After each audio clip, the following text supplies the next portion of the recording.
Hello, my name is Allison Hall. I'm a lieutenant paramedic with Leon County EMS, and I'm also a car seat technician.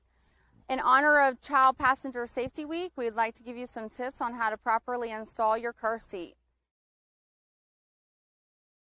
To help reduce the risk of serious injury or death when a child is involved in a motor vehicle collision, it is essential that the car seat be installed correctly.